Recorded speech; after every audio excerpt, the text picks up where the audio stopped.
Msambelwa show, Msambelwa show, Msambelwa show, Msambelwa show.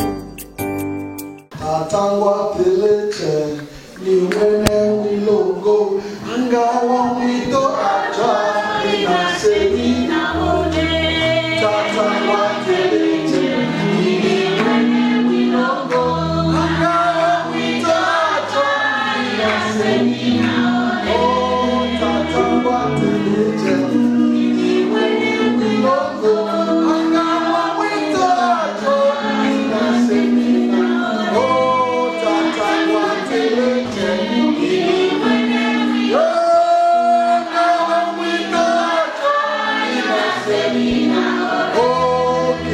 Nile mokemba mokemba shina yo na lenga na matie mikono yo mokemba nile mokemba motema ekala me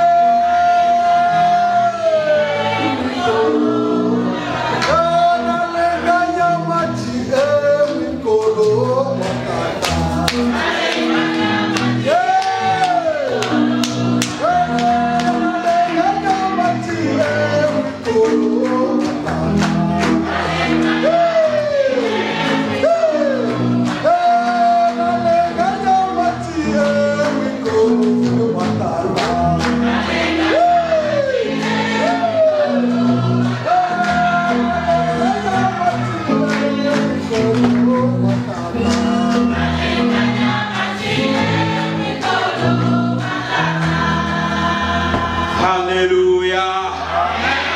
Tusimame kwa miguu yetu.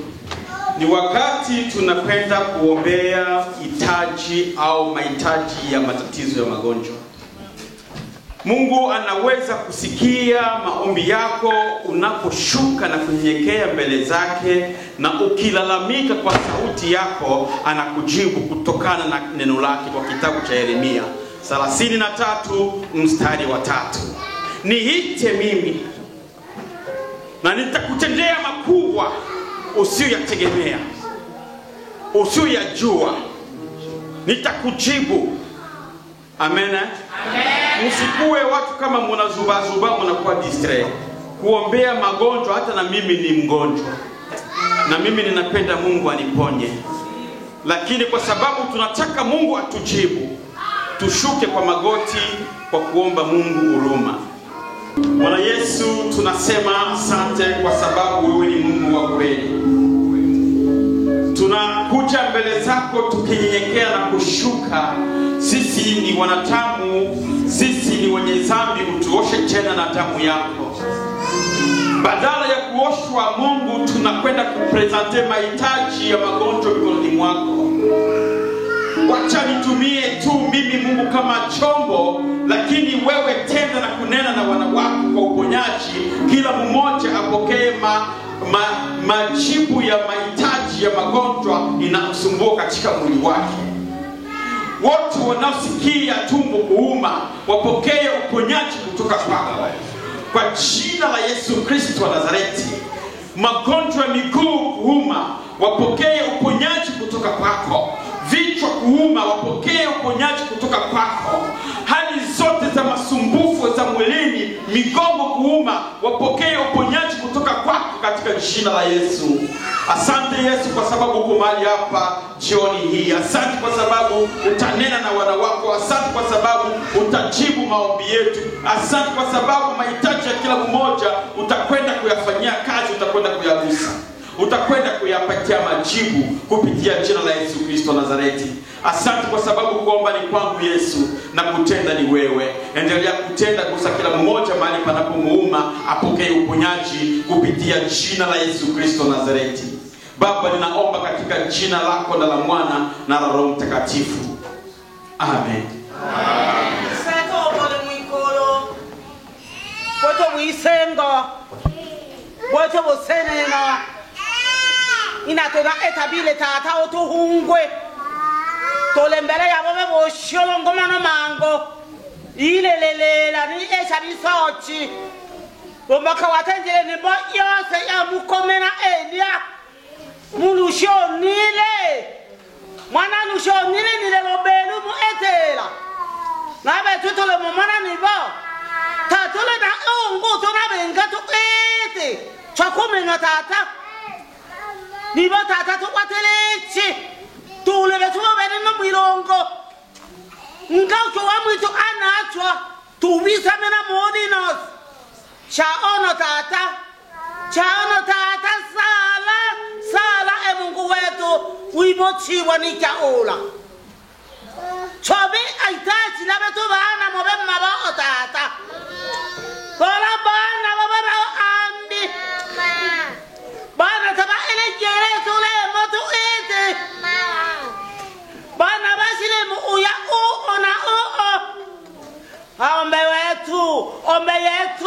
ombe yetu bana wankile sito abele mwana manyelelo eno ikanga betu bana basile mwitu taka ona taba ele mjera ya baba sebo na manabo mwami wetu bana taba ele na nyemu inyemya taba enyemya to ete mwami to ete bile mwami to mwile la manga obandana bana twa obakana manga obandana bana ba machi betu na ba mlome tata betu ba kwambaka na misea na bana bachichi mwami wetu manu mangu na bino bikanga chilelelera etangena obandana betu bana tata bana basile moya ofyo tata bana taba ele molekele ni konjwa ni kodana yo tata wetu tulinga ule beni mwami bana taba ele mungele la biboti yo mwami wetu na watena mwingine alwade watu bula nibo onda kisuku chebe manga ndambalanga nzanga nyamya biboti nyamya soki na oji suku chebe changa ndambalanga nzanga mwami wetu beto bana taba ele yao omeleta beto bana anaye bambosuku bana batungwe bana baungu yetu ikambo bana ba moneto motenda mwami wetu ombe yetu yikulu chailelele mangoma bino bikyanga na manoma chala obanda na manda chamona ta ole mateleti yetobe obinose o mwami yo na lele yetu ikaba byose kabishika ole ikwatele talele ole obikwatele tibyose mwingina china la Yesu Kristo wetu mambi roba dabito byote chauna amen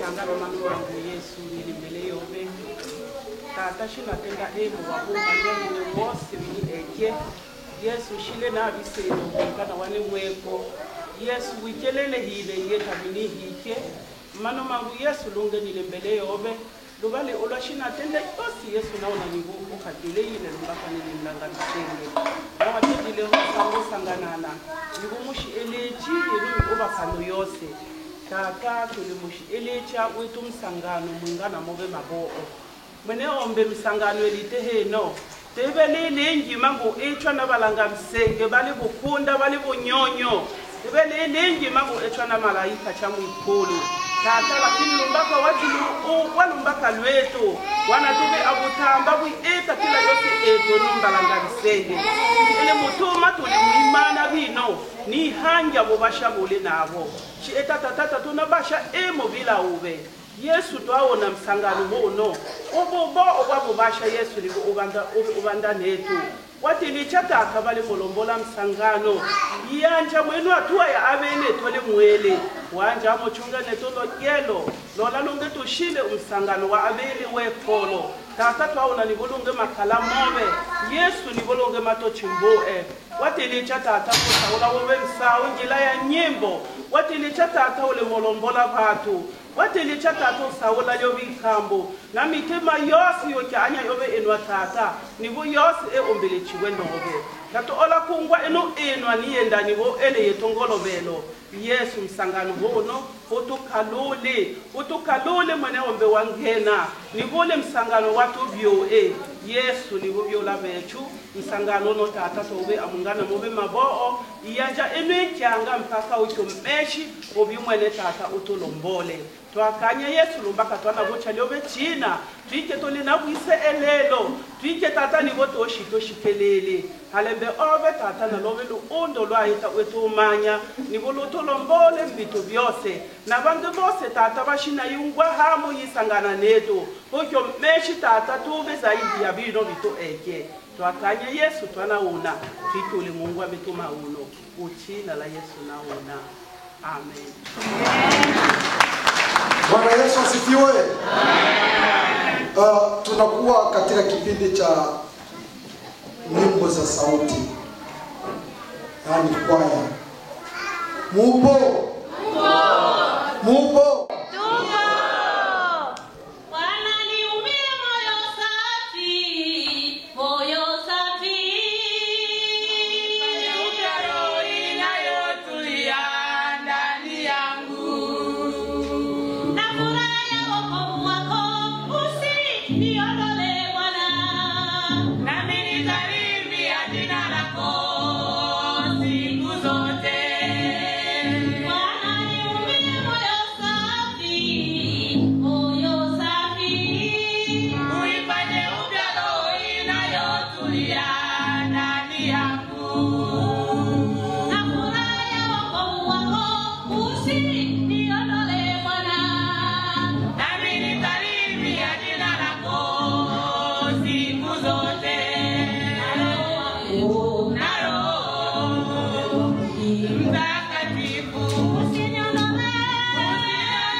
Aliponiokoa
kwanza zimekwisha kupita, wala hapana mahali tena.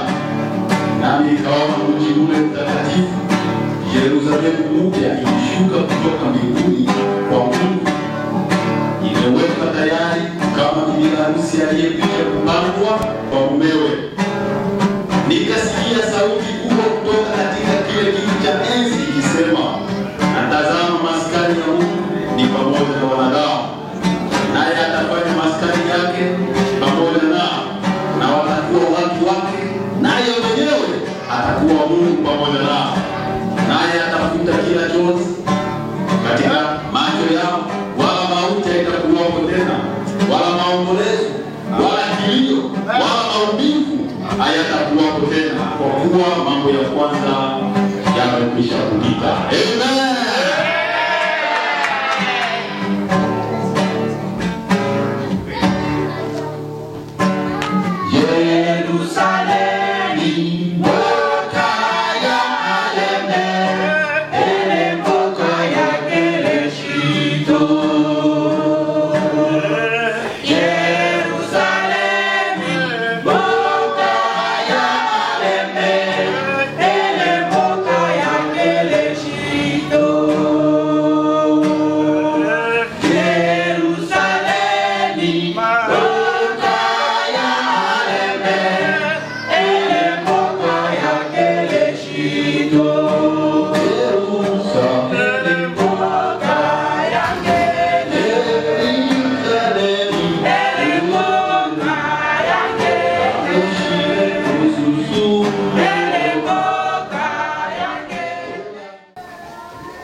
Baba yetu uliye juu ya mbingu zote, tunakushukuru kwa sababu umetupatia kibali mara tena cha kuwa mbele zako.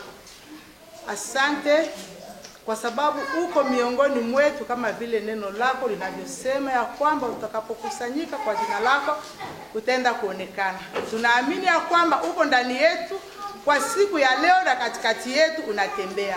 Basi Yesu Kristo, Bwana wa mkutano, na kualika njoo peke yako ukaulishe mkutano kwa jioni ya leo. Ni katika jina la Yesu naomba na kushukuru. Amen. Amen. Tutaenda kusoma neno la Mungu pale ambako tumesomewa asubuhi. Kwa wale ambao kuwepo kwa ibada ya asubuhi, ni kwamba teme ya mkutano wetu iko katika kitabu cha nabii Isaya sura ya 60. Tunaanza mstari wa kwanza hadi wa pili. Tutakwenda kusoma. Ondoka uangaze, kwa kuwa nuru yako imekuja na utukufu wa Bwana umekuzukia. Maana tazama, giza litaifunika dunia, na giza kuu litazifunika kabila za watu. Bali Bwana atakuzukia wewe, na utukufu wake utaonekana juu yako. Amina. Amina. Mhubiri wetu wa asubuhi aliweza kutuongelea kuhusu kuondoka na kuangaza. Ni kwamba verse zingine za Biblia nasema simama. Na ikiwa mtu yuko chini, alafu mtu akisema simama, ina maana unasimama ili uweze kufanya kitu chochote kile. Simama ufanye hatua, uangaze. Na akasema ya kwamba tuna karibuni sije 3 ambazo tutaenda kuongelea kwenye mkutano wetu, na kwa sasa tunakwenda kuongelea kuhusu wito katika kuondoka. Bwana Yesu asifiwe sana. Amen. Bwana amesema ya kwamba tuondoke. Amekuita uondoke. Na tukisoma katika hiki kitabu cha nabii Isaya sura ya 6, utaona kwamba Bwana aliweza kumtokea Isaya. Tunakwenda kusoma, shukrani unaweza kusoma tu haraka haraka, nakwambia kwa utaishia sura ya 6 ya hiki kitabu cha nabii Isaya kuhusu wito wa Isaya.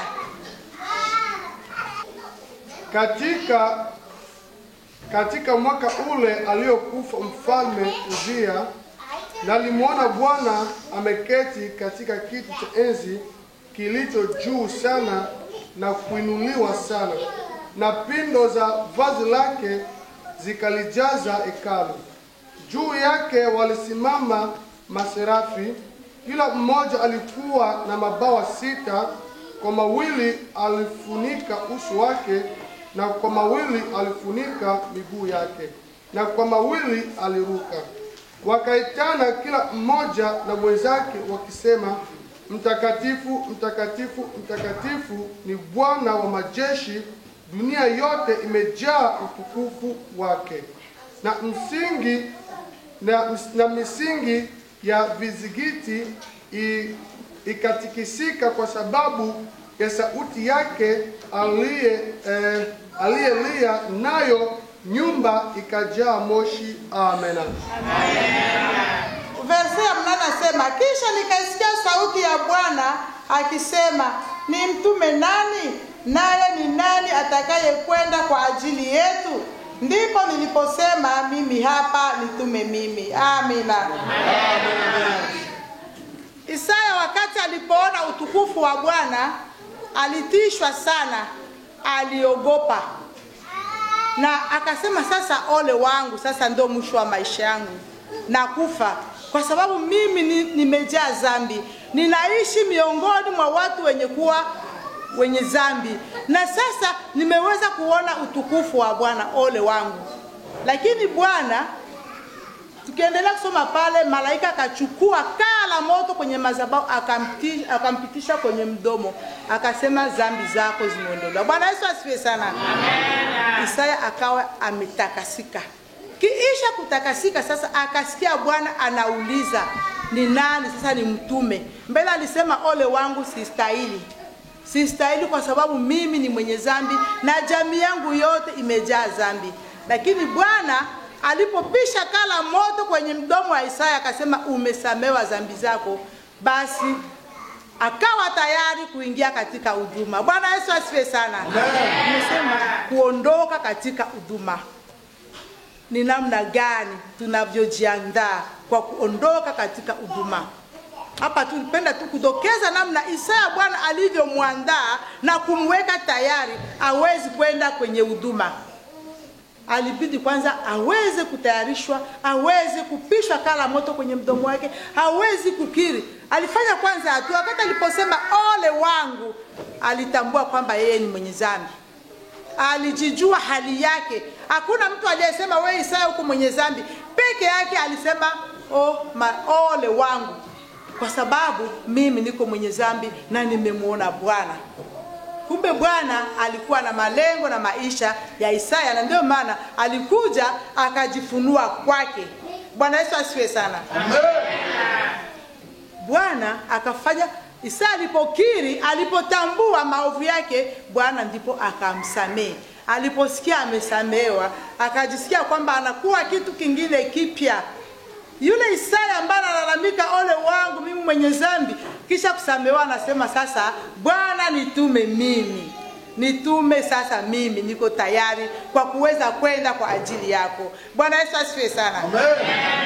Nisema na leo ni kwamba tusimame tufanye nini? Tuangaze. Tuangazie ulimwengu. Tuangazie dunia, tuangazie wengine, ndugu na marafiki na jamii ambayo tunamoishi, waweze kutambua kwamba nuru ya Bwana iko ndani yetu. Bwana Yesu asifiwe sana. Amen. Sasa tumesema sasa na sisi leo tunayemzungumzia hapo alikuwa Isaya, na baadaye na kwamba ujumbe ni kwako, ujumbe ni kwangu. Bwana anasema tusimame tuangaze.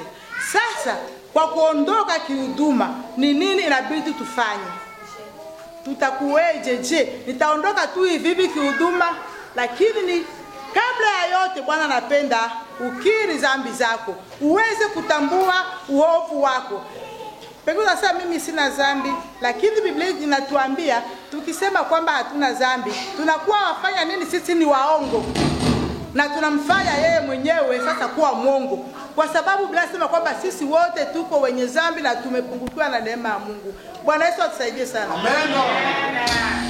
Kinachoomba kwetu kabla tusiondoka kihuduma, utambue kwamba wewe ni mwenye dhambi. Ukiri dhambi zako. Ukiri yale ambayo unaona kwamba hii inaweza kukwamisha huduma yangu. Kwa ajili ya hii mimi sistahili, sijastahili bado. Basi hiyo ndio mapenzi ya Mungu. Uweze kukiri kwamba dhambi zako unazo, lakini Yesu yuko pale kwa ajili ya kufanya nini? Kwa ajili ya kuweza kukusamehe wewe na kuweza kukufanya kuwa kiumbe kipya. Bwana Yesu asifiwe sana. Biblia inatuambia nini kuhusu dhambi? Inasema wale wote wenye dhambi ni watumwa wa dhambi na wanatembea katika giza. Pengine mtu atasema mimi natembeaje gizani? Mbona naona umeme, sijui naona mwanga wa jua, naona mimi siko gizani. Lakini neno la Mungu atuambia linashuhudia kwamba wewe ni mtumwa wa dhambi. Pengine mwingine atasema basi mimi nikoje mtumwa? Mbona sijamtumikia mtu yeyote? Lakini tunaweza tu kutoa mfano kidogo kuhusu utumwa wa dhambi. Kuna wale watu ambao wanakamata madroge wale. Hao wenyewe wanakamata dawa za kulevya, na watu wengine ambao wanavuta sigara. Wakikueleza habari zao utawaonea huruma. Bwana Yesu atusaidie sana. Amen. Atakwambia ninajitahidi kwa nguvu zote kuacha hiki lakini nashindwa. Ninajitahidi kuacha pombe lakini inakuwa ngumu. Najitahidi kuacha dawa za kulevya lakini inakuwa nini? Inakuwa ngumu. Kama inakuwa ngumu na hana nguvu ya kuweza, si maana yake ni mtumwa jamani? Ndio. Yeye ni mtumwa, hana uwezo wa kuweza kujikwamua. Na ndio maana Biblia inasema kwamba kila anayefanya dhambi, yule mtu ni mtumwa wa dhambi na anatembea katika giza.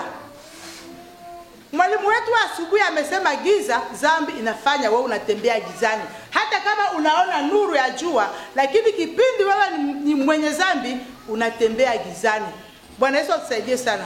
Amen. Na Kristo anapenda akuangaze. Kristo anapenda sasa muda wa kuweza kutembea gizani unakwisha. Kristo anapenda akuangaze. Wewe Kristo akisha kukuangaza, alafu na wewe utakwenda unaangazia dunia. Bwana Yesu asifiwe sana. Amen. Yesu amesema yeye ni nuru. Tulisikia mhubiri wetu asubuhi akasema mimi ndiye nuru. Na baadaye Yesu wakati yeye anataka kuondoka, akakamata na sisi hiyo mission, na sisi akafanya nini? Akatuachia. Akasema na ninyi ni chumvi ya ulimwengu. Bwana Yesu asifiwe sana. Amen. Maana yake sisi Kristo akisha kukuangaza, sasa wewe na wewe uondoke sasa ufanye nini? Uende ukawaangazie wengine. Ukawaonyeshe wengine nuru ya wokovu ambao umeweza kuipata kutoka kwa Yesu Kristo. Bwana Yesu asifiwe sana. Amen. Pengine nasema nini kinachofanya mimi nisitembee ndani ya nuru? Biblia inasema kwamba ni dhambi. Dhambi inazuia uhusiano wako na Mungu. Inakuwa barriere katikati yako na Mungu. Kipindi wewe unaishi katika dhambi, basi nuru haimo ndani mwako. kwa sababu haviwezi kupatana. Na ndivyo neno la Mungu linavyotuambia. Sasa dhambi iko pale, ni kama vile inakuwa bariere katikati yako wewe na Mungu, inazuia nuru ya Mungu isikufikie. Lakini kipindi tu utakapoondoka na kufanya hatua kusema sasa hii kwa kweli imetosha, nimetembea gizani, nimetembea katika dhambi, sasa imetosha, napaswa sasa niache naweka hali pwe, tunaita pwe nini, tunaweka ndio point finale ile. Alafu nafanya nini? Unaendelea upya, nasema sasa napaswa sasa niondoke nifanye mambo mapya. Nilivyofanya vimetosha. Nimeamua sasa kufanya nini? Kufanya demi-tour, kuweza kuangaza, kukubali Kristo aniangazie, alafu na mimi niende nikawaangazie wengine. Bwana Yesu asifiwe sana. Amen. Na katika hilo tutaenda kuona mfano kidogo wa mama mmoja ndani ya Biblia ambaye alifanya hatua, mama ambaye alikuwa mwenye hana thamani kubwa, hakuwa na valero kubwa ndani ya jamii yake. Na yule mama tunasoma habari zake katika Injili ya Yohana sura ya 4 verse ya 25 hadi 31. Ni yule mama ambaye anaitwa mama Msamaria. Najua wengi tunajua mama Msamaria, tunajua wengi tunajua historia zake sana. Si ndivyo jamani Wakina mama najua wakati tulikuwa kwetu na mikutano ya kina mama tulipenda kuongelea historia ya mama Msamaria. Mama Msamaria kwa kweli ni historia nzuri. Wengine wanasema kwamba alikuwa ndio mwinjilisti wa kwanza. Yeye ndio mwinjilisti ambaye alihubiria wapi? Jiji la Samaria. Bwana Yesu asifiwe sana. Amen. Tunaweza kuomba tu shukrani za kutusomea tu haraka hapo Yohana 4:25-31. Yule mwanamke akamwambia, najua ya kuwa yu haja Masihi aitwaye Kristo, naye atakapokuja yeye atafunulia mambo yote. Yesu akamwambia, mimi ninayesema nawe ndiye. Mara hiyo wakaja wanafunzi wake wakastaajabu kwa sababu alikuwa akisema na mwanamke. Lakini hakuna aliyesema unatafuta nini? Au mbona unasema naye? Basi yule mwanamke akauacha mtungi wake, akaenda zake mjini, akawaambia watu, njoni mtazame mtu aliyeniambia mambo yote niliyoyatenda. Je, hamkini huyu kuwa ndiye Kristo? Basi wakatoka mjini wakamwendea. Huko nyuma wanafunzi wakamsihi wakisema, Rabi, ule. Amen. Huyu mama amekutana na Yesu katika kisima. Wengine wasema ilikuwa ni saa 6 za mchana, alikuwa anaenda kuchota maji peke yake, alikuwa peke yake kisimani. Mnajua kwamba Wasamaria na Waisraeli walikuwa hawaelewani, walikuwa hawapatani. Na wakati alipoenda kisimani amemkuta Yesu. Yesu akasema, naomba nipe maji ya kunywa. Akasema, mbona sisi na ninyi mbona atuelewani? Imekuaje? Wewe Mwisraeli, wewe Myahudi, ukaniombe mimi Msamaria maji ya kunywa? Na sisi huwa kabisa mapatano yetu sio mazuri. Akasema, naomba maji. Baadaye akamwambia, ungejua naye kuomba maji ni nani, ungemuomba akupe maji ya uzima. Bwana Yesu asifiwe sana. Amen. Yesu akasema yeye ni maji ya uzima. Basi wakaendelea kwenye maongezi mpaka yule mama akafika kujitambua. Yesu akamwambia, nenda kaite mumewe. Akasema, mimi sina mume. Yesu akamwambia, umesema kweli, kwa sababu ulishakuwa na wanaume 5 na uliye naye sasa sio wa kwako. Umesema ukweli. Hapo mama akashtuka. Mnajua kwenye mila za Wayahudi mwanamke alikuwa ni yuko chini sana. Mtaona hata mara nyingine watasema Yesu alikulisha watu 5,000 bila kuhesabia wanawake na watoto. Ina maana wamama walikuwa watu wa chini sana. Unaona Na tena cha pili tena huyo mama alikuwa mama wa tabia mbaya. Alikuwa kahaba. Unaona Yeye kwanza alikuwa ni mwanamke anafanya kwamba alikuwa ni mtu mwenyeko neglige, mtu mwenyeko meprise. Cha pili akawa tena nani? Akawa ni kahaba au malaya. Ikafanya akakuwa sasa neglige double. Bwana Yesu atusaidie sana. Amen. Na kwa hiyo ndio maana yeye alipenda kujiendea zake kumaji kipindi watu wengine hawako kwenye maji. Saa 6 jua kali, pengine wengine wanaogopa washashota maji asubuhi, yeye 12 ndio anaenda kule peke yake, pengine sikutanani na watu, pengine kumbe siku ya baraka yake ilikuwa imekuja. Siku hiyo amekutana na Yesu. Bwana Yesu asifiwe sana. Amen. Wakati anaongea wanafunzi walikuja, wakaona sasa alikuwa anaongea naye nini, lakini unaona ni kama vile hawakufurahi, lakini wakaona tu kama ni kitu kisichokuwa cha kawaida. Yesu peke yake anaongea naye nini, lakini Biblia inatuambia hakuna aliyemuuliza. Mwishoni yule mama akafika akajitambua, akasema sisi tunajua kwamba Masia atakuja. Akatambua wote walikuwa wanamsubiri Masia, wanajua kwamba siku moja Masia atakuja. Sasa kipindi anapoongea anaenda anagundua taratibu, mwisho akafika kupointi. Bwana Yesu asifiwe sana. Yesu akasema, huyu unayeongea naye ndiye mwenyewe, ndiye Masia. Mama akashtuka, akaona nuru, akaona mwanga. Bwana Yesu asifiwe sana. Akajisikia furaha. Ile hali yake ya kuogopa, sema sasa nitafanyaje? Biblia inatuambia alikamata tu mtungi akaacha. Kule kuogopa watu, asema pengine watamcheka, sijui ni malaya, pengine mwanamke hawezi kupeleka ujumbe kwa sababu anazarauliwa, hakujali. Mbio mpaka kwenye jiji kubwa. Najua alifikia wanaume, Biblia inatuambia afika kwa watu gani, lakini akasema akaenda akapasha habari kwenye jiji, katika jiji. Akasema, jamani, nimekutana na mtu kisimani, ni ajabu. Ameniambia mambo yote niliyoyafanya katika maisha yangu. Je, huyu hawezi kuwa ndiye Kristo? Bwana Yesu asifiwe.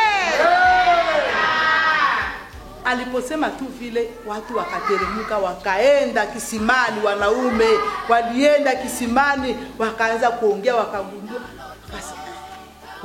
wakamwalika Yesu aje kwao. Yesu akaja, lakini mwisho akasema aje? Wamama, mnajua kisa alivyomwambia yule mwanamke? Aseme tunaamini kwa sababu tumejisikilia sisi. Bwana Yesu atusaidie sana. Tunaamini kwa sababu na sisi tumejisikilia sisi. Lakini pamoja na hiyo, mama amefanya nini? Amefanya kazi yake. Na tumeambia kwamba tuondoke, tuangaze.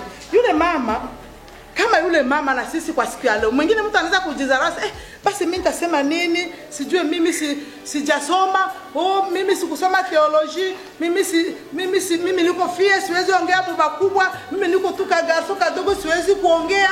Yaani kuna sababu mingi nafanya. Ni masababu tu shetani analeta katika maisha yetu, inayofanya wewe uanze kujizarau. Yaweza fanya wewe urudi nyuma, siwezi kuongea ndani ya watu kwa sababu mimi sina cha kusema. Lakini ujumbe katika mkutano wa roho ni kwamba ondoka, usimama, ondoka, ufanye nini? Ukaangaze. Bwana Yesu asifiwe sana. Amen. Mama amepeleka habari katika Samaria. Yale yamekwisha. Sasa ni sisi hapa tuko katika nchi ya UK. Kama vile alivyotuambia mwalimu wetu wa asubuhi, hapa kuna watu wanasubiri na wanajua. Na mimi mwenyewe pamoja na yeye mchungaji na mume wangu, kuna siku tulienda college, tuliitwa college kwa ajili ya malania ya watoto. Kuna papa mmoja alituambia sema, tunasubiri kuhubiriwa injili na wa Afrika. Amen. Bwana Yesu asifiwe sana. Amen. Wana ujumbe Ulaya kwamba wa Afrika. Sisi tuliwapelekea injili kwenu Afrika. Baadaye sisi tukaja huku tukabadilika na mambo mengine. Lakini sasa tunachosubiri kwamba Afrika ilete injili tena iturudishie hapa kwetu Ulaya. Bwana Yesu asifiwe sana. Amen. Kwa hiyo wapendwa, kaka, dada, watoto, watu wazima, ujue kwamba ujumbe wa leo unakuhimiza kwamba usimame, uondoke, ukaangaze. Achana na zile zote sababu ambazo shetani anakuambia ndani ya kichwa. Watakucheka, watasema uko dépassé, wakasema sijui hujui Kiingereza, watasema sijui wewe tu umekuja na ule Mungu wa Afrika, Ulaya, watasema. Achana na yote. Ni ibilisi analeta mambo mengi na sababu mingi katika maisha yetu. Bwana Yesu asifiwe sana. Achana yote, fanya hatua.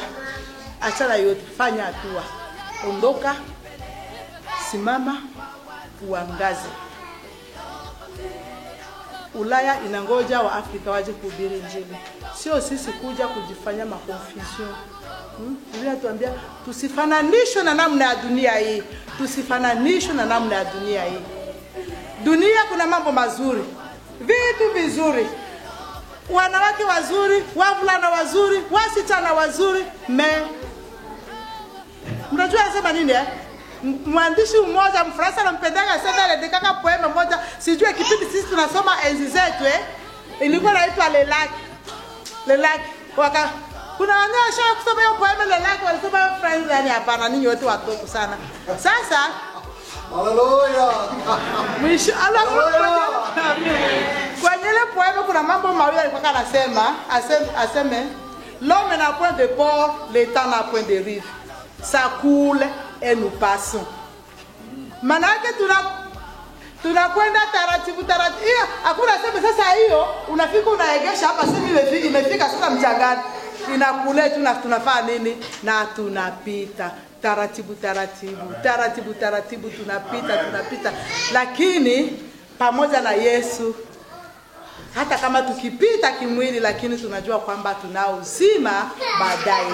Kumbe tujitahidi, tuondoke, tuangaze, tufanye kazi ya Bwana. Na Bwana atubariki. Naona pendo kubwa mno natoka kwa Mwokozi wangu. Niteleka mama alizungumza maneno matatu muhimu. Simama. Je, utasimama?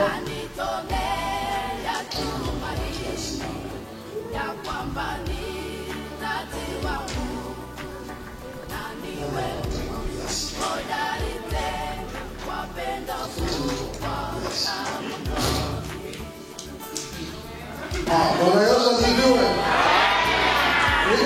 Nilikuwa natafuta rafiki yangu mpendwa sana Adolfo, lakini Bwana yuko kule. Okay. Naomba mtu mmoja asimame, lakini asitoe kiti mbele yake. Naomba maonyesho. Okay. Simama Mama Waina. Mama Waina tayari amesimama. Naomba uje huko mbele ya hivyo ulivyo. Angalia hivyo ulivyo uje. Usiende kule. Yesu asifiwe. Mbele yake kuna kibambazi kinachosimamia. Alisimama, lakini sasa huyu mama akasema kwamba tuondoke. Ule mama hawezi kuondoka hapa. Bwana Yesu asifiwe sana. Ndivyo tulivyo na sisi. Tunaweza tukasimame, lakini tusifanye nini? Tusiondoke. Kwa sababu mbele yetu tunaweka nini? Vikwazo. Haleluya. Itakuwaje wewe uondoke na mbele hapo kuko kitu hawezi kaondoka? Mama akasema ya kwamba uondoke usiuangaze. Katika Mungu alisema ya kwamba sisi ni kuhubiri kusema. Bwana Yesu asifiwe sana. Tendo nzuri sana. Tendo hili unaomba sasa uende kuambia mabwana ulioacha wewe. Kwa mabwana waambie kwamba tumeambiwa leo simama, ondoka na uangaze. Katika kuangaza kwetu kuna kutangaza, lakini bila kutoa kikwazo ambacho kiko mbele hatuwezi kama kuangaza. Na ninayoelewa wanangurumo wataenda Marekani. Bwana Yesu asifiwe sana. Wanangurumo wataenda Marekani.